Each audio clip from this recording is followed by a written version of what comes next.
morning, Bill's here. Been gone a while. A lot of things going on. Been a busy spring. This morning we're gonna try to get out and do this. See if I can still get those things up on the top of the Xterra. We'll find out. See you in a little bit.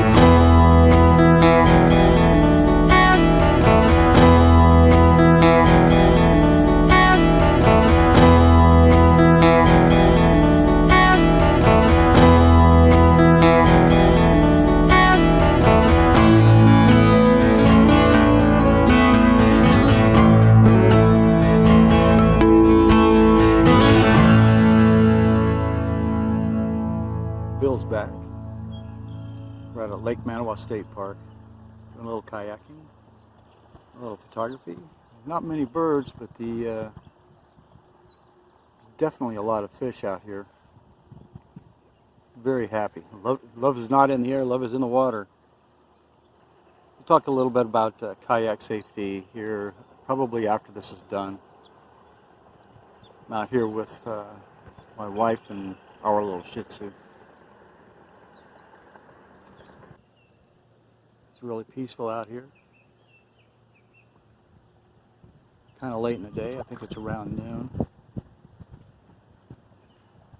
Seen a fair amount of ducks, geese, and it looks like the fish are spawning. I can't quite tell which ones they are, but they are tearing up the water. It's hilarious. I really like to shoot from the kayak quite a lot. And there's some things that you need to do to make sure that you don't, one, lose your equipment, two, lose your life. Just some basic rules, and I'll cover those a little bit later in this video. Just thought I'd say hello. It's been a while since I made a video. Work has been hectic and fruitful too. Just a little hectic. And I'm going to shoot this bird that's over my head if I can back up some, and I'll show her to you in a little bit.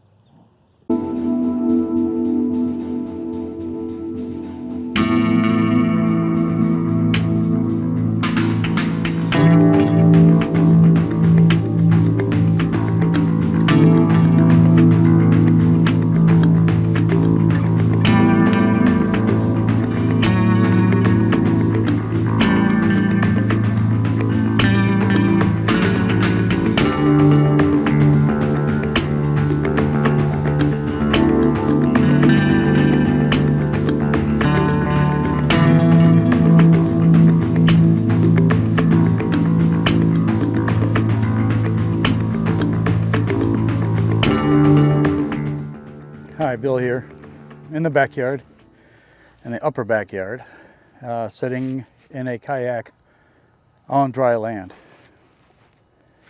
with a refreshment.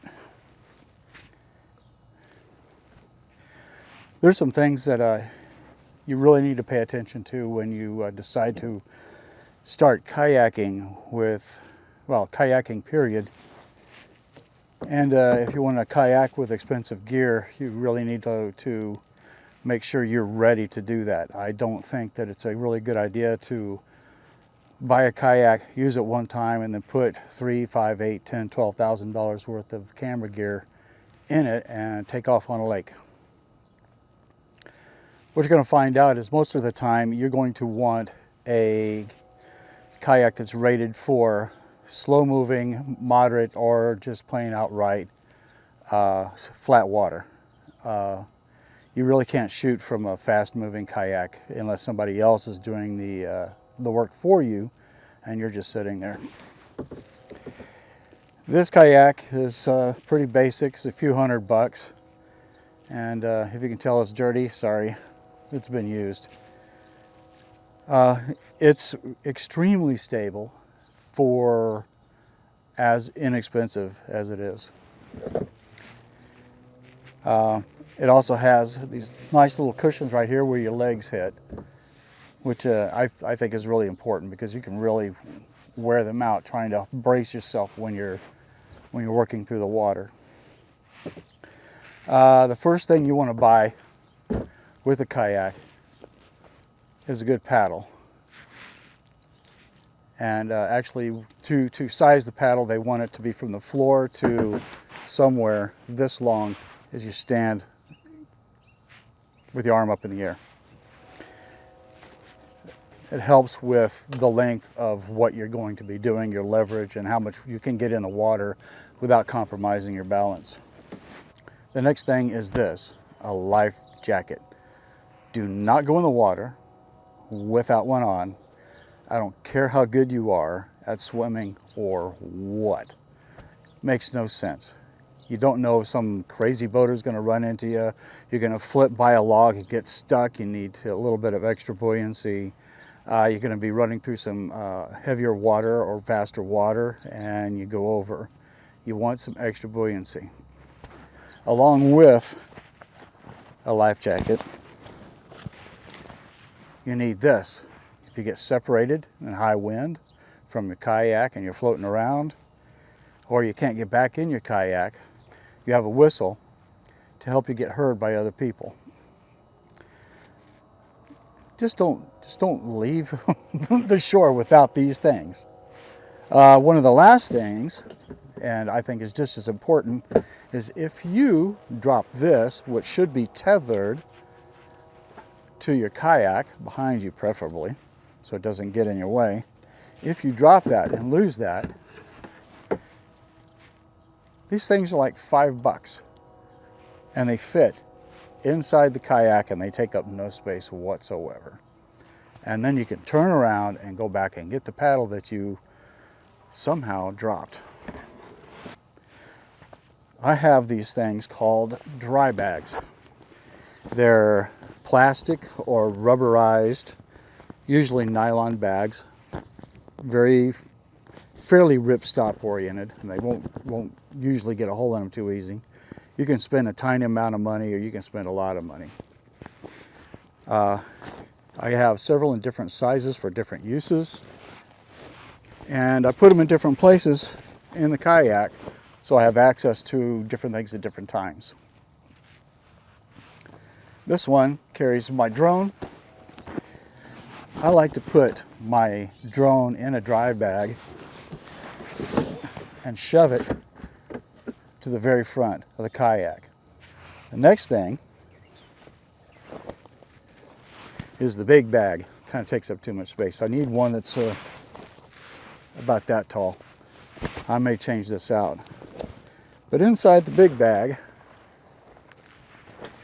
backing up a little bit, you can get different types of dry bags. This is extremely cheap. I think I got 3 for about $8, $12. They do a great job. What I like to do is put my wallet, keys, and a few things inside. You roll them over a few times, you curl them around, and you can snap them together like that, and they stay dry for quite a while. I've never had one leak. I've never really had one wet for very long. And what's really nice about this is if you have braces or areas beside your seat, you can push them in beside your seat. Or if you have a kayak with a storage area, you can pop in the storage area and access it pretty easily. It's not going to float away, I promise. The next thing in my big dry bag is my camera.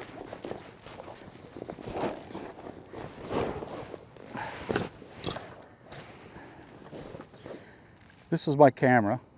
I don't use a tripod in the kayak. I don't use a monopod, although I carried one this last time. I use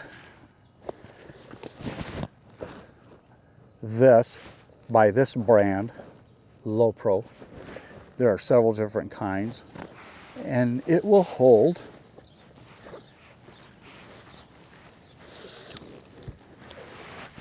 most full frame cameras without battery grips, and a 100 to 400 version 1 and version 2. This is a version 2, Canon R7 with the adapter.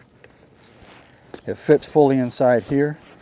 I can actually push the strap down inside close it up and zip it closed if I want to.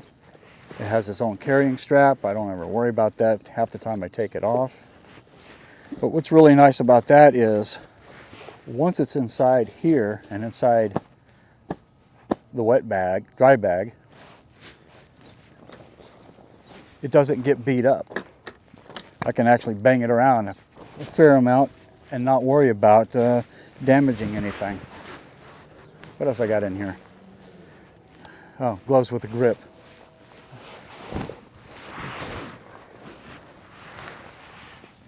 DJI mic, wireless mic. It was in here.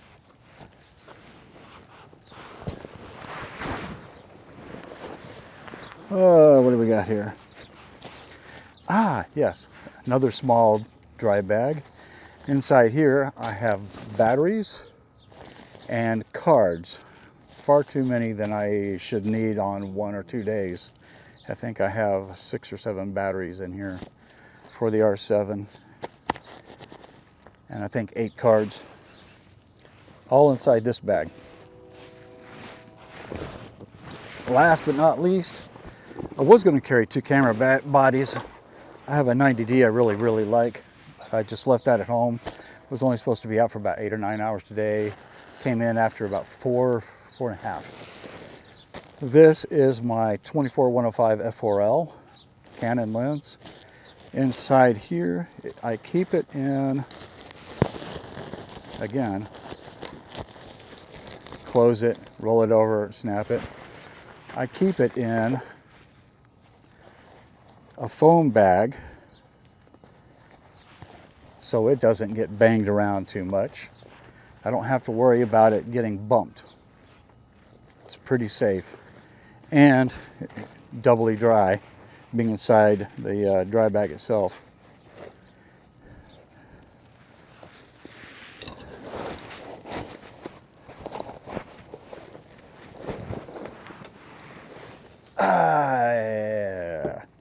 That was close. It's been one of those days. Not very a fruitful photography day out on the water at all. Saw a bunch of Canadian geese and that's about it. Anyway, when I get into my kayak, this usually goes in right after the drone.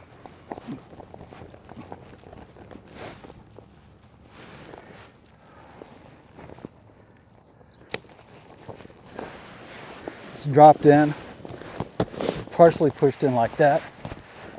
Opening is towards me. I'm going to take my life jacket off. It's a little warm. If I didn't take that off, I was going to have a couple more of these, and I don't need a couple more of these. And when you're out paddling, making your way around, it's completely out of your way. It's not a problem if you're ready to shoot. You get to an area where you're ready to shoot, you pull it up, pop it open, unroll it.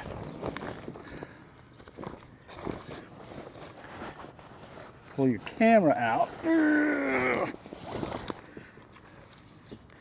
Looks cumbersome, but actually it's not a big deal. And you can set it right here. And when you're paddling, most of your water is going to be dripping in front of your knees or by your knees, not back up here on you anyway. And then you can work however you need to work, which I'll get to that in just a second because you have to keep your balance.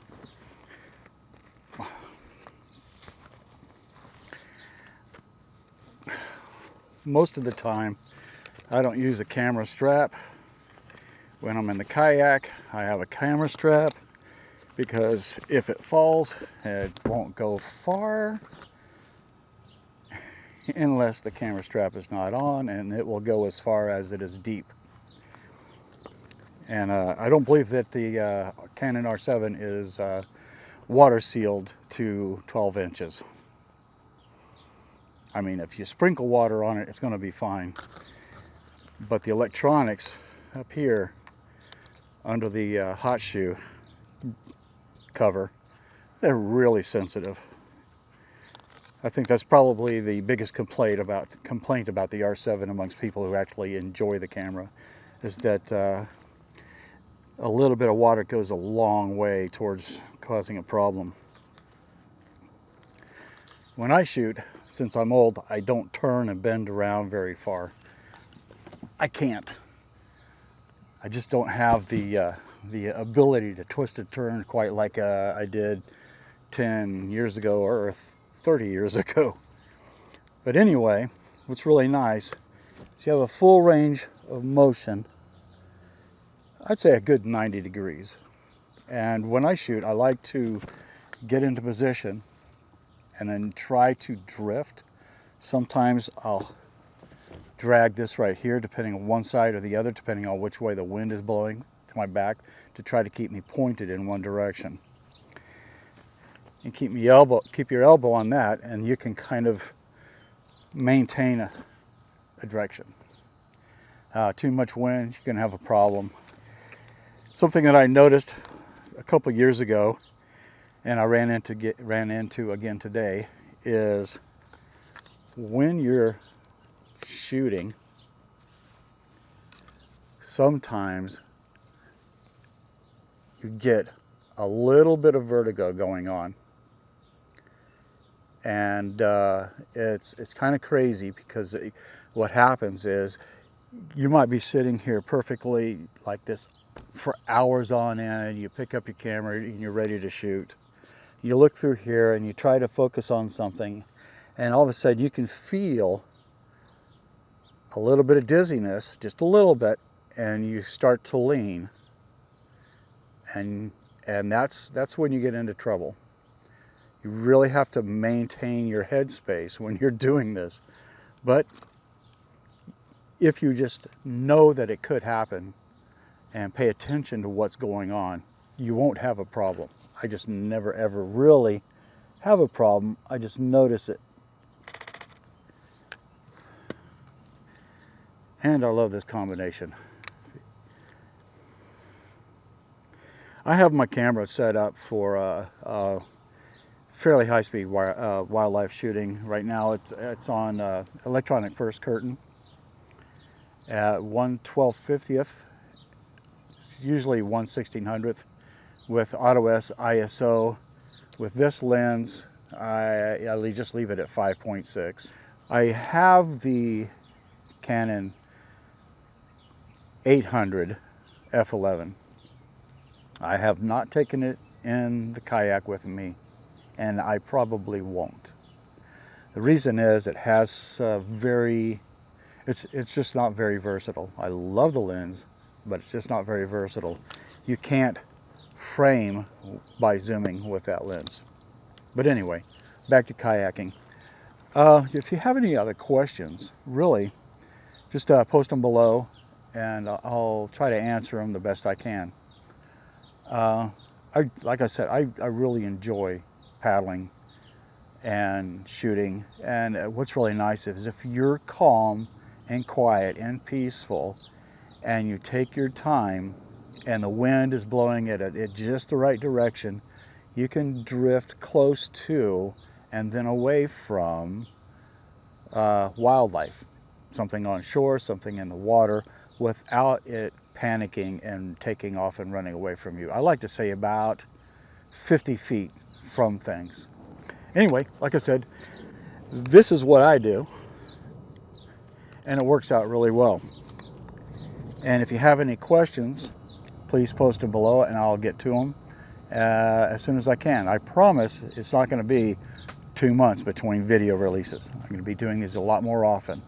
It just, work's been busy, work's been fruitful. Work has got in the way of my leisure time, which it does for everybody. Anyway, thank you. We'll talk to you later. Please like and subscribe.